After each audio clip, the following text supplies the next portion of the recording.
செம்மண்ணிலே தண்ணீரை போல் உண்டான சொந்தம் இது. சிந்தாமணி ஜோதியை போல் ஒன்றான பந்தம் இது.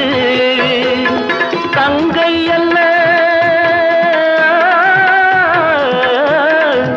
தங்கை அல்ல தாயானவள், கோடி பாடல் நான் பாட பொருளானாள்.